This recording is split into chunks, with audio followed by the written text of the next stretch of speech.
أعوذ بالله من الشيطان الرجيم بسم الله الرحمن الرحیم. سورہ قمر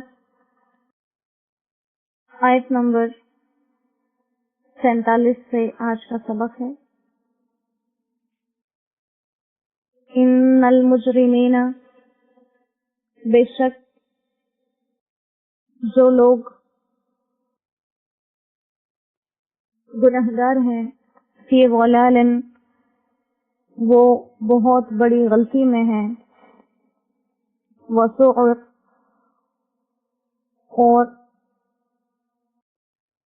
بے عقلی میں پڑے ہوئے ہیں، یا جہنم میں پڑے ہوئے ہیں. یوم یسحبون فی النار، جس دن گھسیٹے جائیں گے آگ میں، علی وجوہہم، چہروں کے بل، ذوقوا، چکھو، مس سقر، آگ کا مزہ.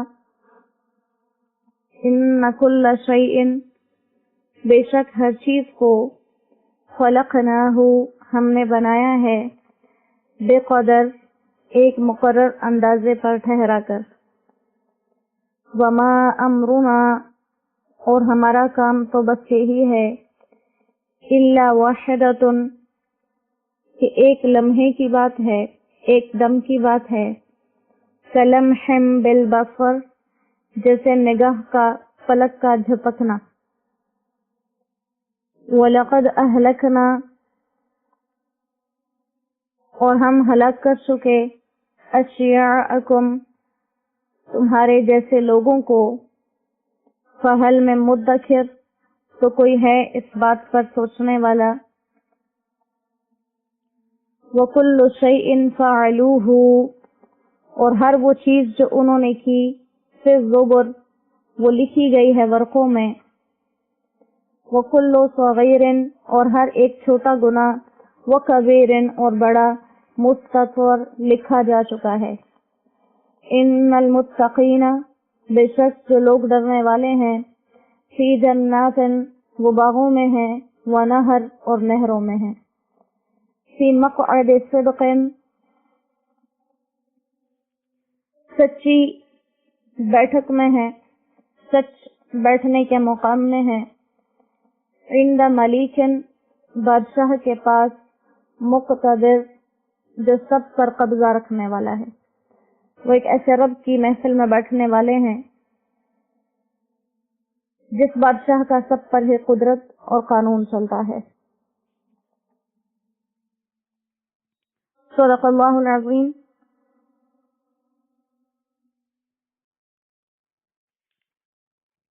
سورہ قمر میں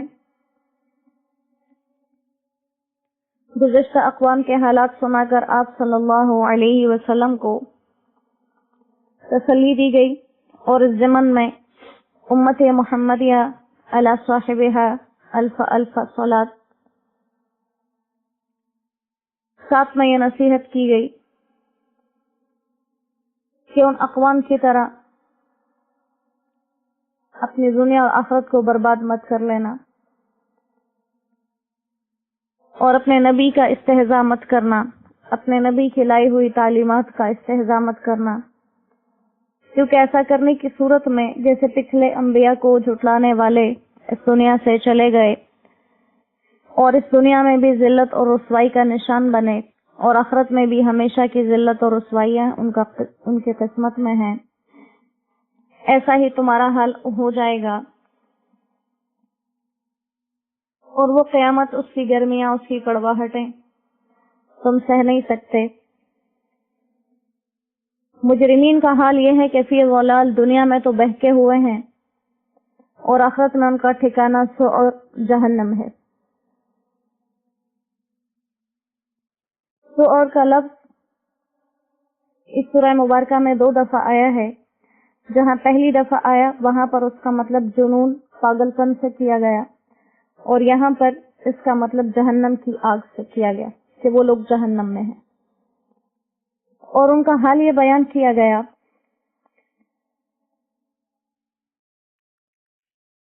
کہ یہ جہنم میں جانا، یہ بار بار اللہ سبحانہ و تعالی قرآن کریم میں جب بھی ایسے لوگوں کا تذکرہ کرتے ہیں جو اس کے نافرمان ہوتے ہیں تو اللہ بہت تفصیل سے ہمیں وہ مسائل سمجھاتے ہیں، بہت باریکیوں کے ساتھ، اس کے ہر اتار اور چڑھاؤ کے ساتھ، تاکہ انسان جتنا کمزور ہے وہ اپنے آپ کو ہر طرح سے پرکھ لے کہ کیا وہ ان حالات کو برداشت کر سکتا ہے۔ یہاں سب سے پہلے اللہ سبحانہ و تعالیٰ نے انسان کی توجہ دلائی کہ جو قیامت ہے وہ کیا ہے، ادھا و امر، وہ واقع تو ضرور ہوگی لیکن یاد رکھو کہ بہت سخت اور کڑوی چیز ہے۔ اس کو جھٹلانے کی صورت میں جب تم اس میں جاؤ گے تو پھر عزت اور احترام کے ساتھ بھی معائنہ کرنے کے لیے نہیں لے کر جاؤ گے اپنے آپ کو یا اپنے دوستوں کو۔ وہاں جانے کی کیفیت اور صورتحال یہ ہے کہ وہاں پر تمہیں ہاتھوں سے پکڑ کر نہیں، سواریوں پر بٹھا کر نہیں، بلکہ گھسیٹ کر لے کر جایا جائے گا۔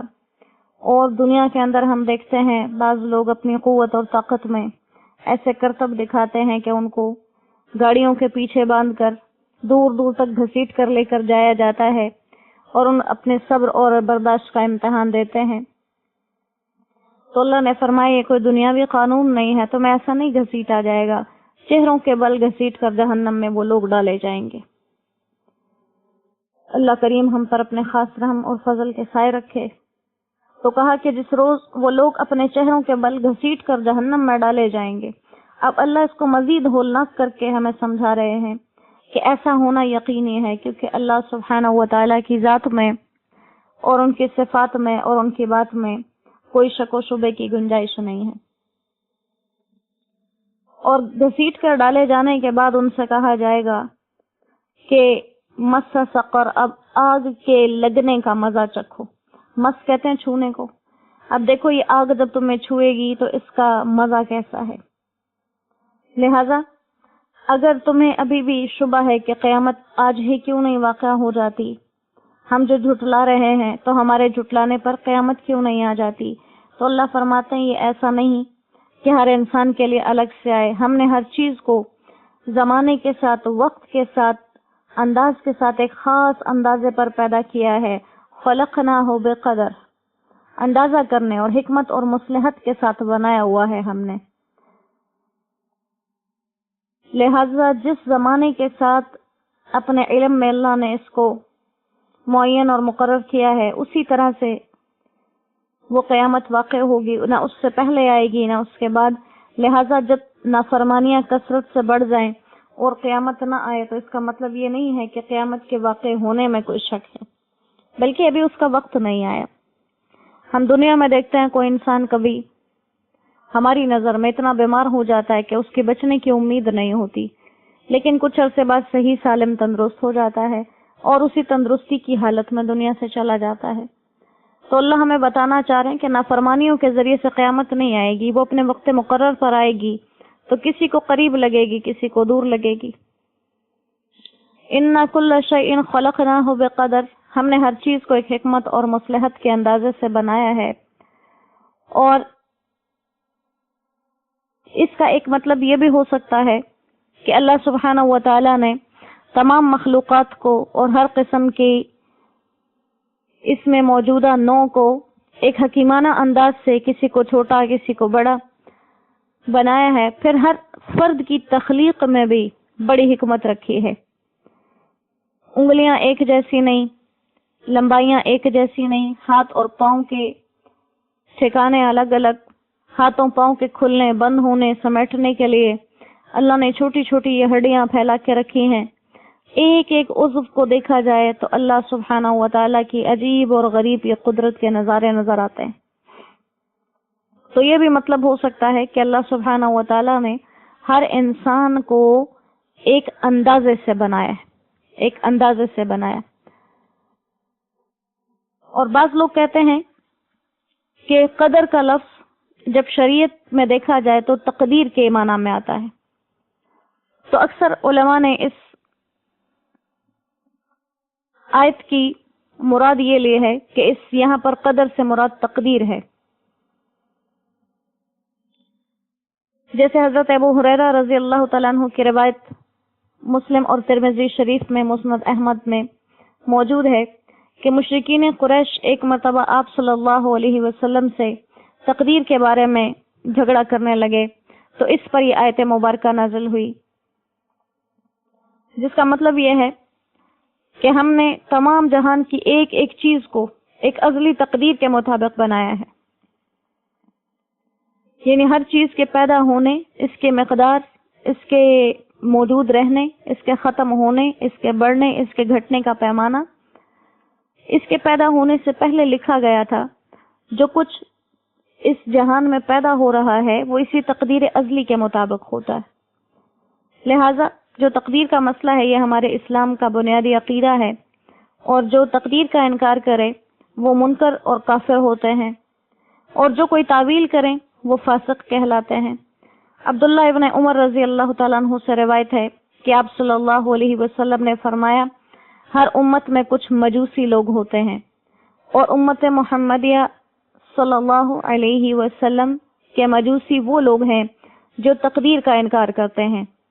تو ان کے بارے میں آپ صلی اللہ علیہ وسلم کی تعلیمات کہ اگر ایسے لوگ بیمار پڑ جائیں ان کی بیمار پرسی کو مت جانا، اگر مر جائیں تو ان کے کفن دفن میں شریک نہ ہونا۔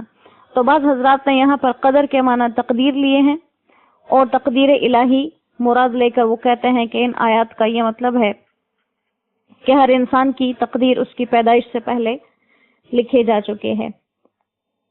تو اس کا مطلب جس طرف بھی پھیر لیا جائے مطلب آیت مبارکہ کے سب ہیں، اور اللہ سبحانہ و تعالیٰ نے یہ جو الفاظ کے اندر اتنی گنجائش رکھی ہے یہ رکھی بھی انسان کی بہتری کے لیے، تاکہ تمام معنوں کے اندر انسان غور کرے کہ اس کا مطلب خاص انداز سے بنانا بھی ہو گیا، اس کا مطلب مقدار اور حکمت بھی ہو گئی، اور اس کا مطلب تقدیر بھی ہو گیا۔ تو ہر انسان اپنی تقدیر کے مطابق چل رہا ہے، اور یہ کتنی انسان کو جگہ دینے والی بات ہے، کتنی انسان کو جگہ دینے والی بات ہے۔ ایک حدیث مبارکہ کے اندر آتا ہے، حدیث طویل ہے، اس کا مختصر حصہ جو اس آیت سے ملتا جلتا ہے۔ آپ صلی اللہ علیہ وسلم نے فرمایا کہ ایک انسان اپنی زندگی میں بہت نیک اعمال کر رہا ہوتا ہے، اور بظاہر دیکھنے والے سمجھتے ہیں کہ یہ تو پکا جنتی ہے، اور یہاں تک کہ اس انسان کے اور جنت کے درمیان ایک بالشت کا فاصلہ رہ جاتا ہے، تو اس کی تقدیر اس کا غالب آ جاتی ہے، اور وہ جنتیوں والے کام سے ہٹ کے کسی اہل جہنم کے کام کرتے ہوئے مر جاتا ہے اور جہنم میں چلا جاتا ہے۔ اسی طرح ایک انسان ہمیشہ ساری زندگی جہنمیوں جیسے اعمال کرتا رہتا ہے، یہاں تک کہ اس کے اور جہنم کے درمیان ایک بالشت کا فاصلہ رہ جاتا ہے، تو اس کی تقدیر اس پر غالب آتی ہے، اور وہ کوئی جنتیوں والا کام کر کے جنت میں چلا جاتا ہے۔ تو یہ الفاظ جو ہیں احادیث کے، یہ الفاظ جو قرآن کے، یہ بحث کے الفاظ نہیں ہیں کہ ہم اس میں یہ بحث چھیڑ کر بیٹھ جائیں کہ اگر ہماری تقدیر میں ہی یہ لکھا ہے، اگر ہماری تقدیر میں ہی وہ لکھا ہے۔ یہ سوچنے کی ہر انسان کی اپنے ساتھ بات ہے کہ اگر میری تقدیر میں اللہ نے وہ ٹھکانہ لکھ دیا تو وہ میرا کیا بنے گا۔ اور یقیناً جو انسان اس بات کو مثبت سوچے گا وہ کبھی بھی اس ٹھکانے میں نہیں جائے گا۔ جو انسان یہ سوچے کہ اگر میرے رب نے مجھے جہنم کے لیے لکھا تو یقیناً وہ اس بات پہ روئے گا، اللہ سے مانگے گا، اور اللہ تعالیٰ مانگنے والوں کو خالی ہاتھ سے نہیں لوٹاتے۔ تو بجائے اس کے کہ ان باتوں پہ لوگ اختلافات کریں اور ان باتوں میں لوگ بحث مباحثے کریں کہ اگر تقدیر میں ہی یہ لکھا جا چکا ہے، اگر تقدیر میں ہی وہ لکھا جا چکا ہے، اس پر ہم افسوس کریں پتہ نہیں ہمارا ٹھکانہ کون سا لکھا ہوا ہے، ہم دنیا میں جو زندگی گزارے ہماری آخرت میں کیا ٹھکانہ ہے۔ اس بات کو سوچ کر ہم اس پر پریشان ہوں، ہم اپنے لیے اللہ سے مانگیں تو یقیناً اللہ ہمیں خالی ہاتھ نہیں لوٹائیں گے، بنسبت اس کے کہ ہم اس میں بحث و تکرار کریں۔ اللہ سبحانہ و تعالیٰ فرماتے ہیں کہ ہمیں کسی کام کے کرنے کے لیے وقت درکار نہیں ہوتا، جیسے تمہارے پلک کے جھپکنے میں کوئی وقت نہیں لگتا۔ ہم دن میں کتنی دفعہ پلکیں جھپکتے ہیں ہمیں خود بھی احساس نہیں ہے۔ تو اللہ فرماتے ہیں کہ اتنے ایسے لمحے میں جس کا احساس بھی نہ ہو ہمارے کام ہو جاتے ہیں، اور تم سے پہلے جتنے بڑے بڑے وہ گروہ گزر گئے انہیں ایسے پلک جھپکتے میں ہم نے صفحہ ہستی سے مٹا دیا، تو پھر کیا تم میں کوئی سوچ و فکر کرنے والا نہیں ہے کہ جب ان کو بٹانے والی ذات اللہ کی تھی، وہ اللہ آج بھی قائم اپنی صفات کے ساتھ، تو وہ ہمیں بھی مٹانے پر بلا شبہ قادر ہے۔ اور اللہ فرماتے ہیں کہ جو کچھ انہوں نے کیے وہ کر کے تو شاید بھول گئے، لیکن وَكُلُّ شَيْءٍ فَعَلُوهُ، ہر ان کی ہوئی چھوٹی بڑی چیز فی الزبر، صحیفوں میں لکھی ہوئی ہے۔ اور یہی 15 سپارے کا مضمون ہے کہ قیامت کے دن ہر انسان یہی کہے گا اپنے اعمال نامے کو دیکھ کے، ما لہذا الکتاب، ما لہذا الکتاب، یہ کیسی کتاب ہے، یہ کیسی کتاب ہے، لا یغادر صغیرا ولا کبیرا، اس میں تو کوئی چھوٹی بڑی بات ہی پوشیدہ نہیں۔ وہ ہماری باتیں جس کو اللہ سبحانہ و تعالیٰ فرماتے نا پلک جھپکنا، وہ ہماری پلکوں کا جھپکنا تک اللہ نے وہاں لکھا ہوا ہے۔ اللہ فرماتے ہیں ان کے واقعات، ان کے کیے ہوئے کام ان کے اوراق میں لکھے ہوئے ہیں۔ ایسا نہیں ہے کہ کچھ رہ گیا کچھ لکھ لیا، ہر چھوٹی سے چھوٹی اور بڑی سے بڑی بات، وہ کلو صغیر و کبیر، اللہ نے تو ہر بات کو لکھ دیا کہ ان کی وَكُلَّ شَيْءٍ فَعَلُوهُ، اس میں ہر بات آ گئی کہ ہر چیز کو، لیکن پھر دوبارہ بھی کہا، یہ مت سمجھ لینا کہ چھوٹی چھوٹی باتوں کو درگزر کر دیا، وَكُلُّ صغیر، ہر چھوٹا، وَكَبِير، ہر بڑا، مستطر، وہ سطروں میں لکھا جا چکا۔ کسی انسان کے اعمال اچھے ہیں یا برے ہیں، کوئی نہیں چوکے اللہ سے، کوئی چھپ نہیں سکے اللہ سے، سب اللہ نے لکھ لیے۔ پھر اس کے بعد متقین کو تسلی دی گئی کہ جو لوگ اللہ سے ڈرنے والے ہیں، یہ عذاب ان کے لیے نہیں ہے بلکہ ان کے لیے باغ ہیں، ان کے لیے نہریں ہیں، اور فی مقعد صدق، وہ ایک ایسی بیٹھک میں ہے عند ملیک مقتدر، جو اس قدرت والے اقتدار والے بادشاہ کے پاس ہے۔ یہ ان کا ٹھکانہ۔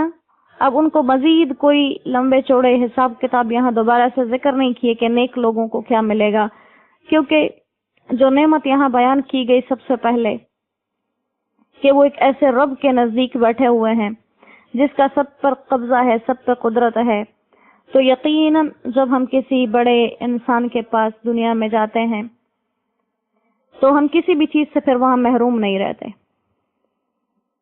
تو جب ہم اللہ کے قریب جائیں گے تو کیسے کسی چیز سے محروم رہیں گے؟ اللہ کریم ہمیں دنیا میں بھی اور آخرت میں بھی اپنا قرب نصیب فرمائے، اور جتنے بھی یہ مسائل بیان کیے گئے اپنے انبیاء کی تکذیب کے، ان کو تکلیفیں پہنچانے کے، ان کے استہزاء کرنے کے، ان کی نافرمانیاں کرنے کے، اللہ ہمیں ان سے محفوظ رکھیں، اور جتنے کام اللہ تک پہنچنے والے اور اللہ کی محبتیں حاصل کرنے والے ہیں، اللہ ان کاموں کو ہمارے لیے خود اپنے فضل و کرم سے آسان فرما دے۔ وما علینا الا البلاغ وآخر دعوانا ان الحمد للہ رب العالمین۔ السلام علیکم ورحمۃ اللہ وبرکاتہ۔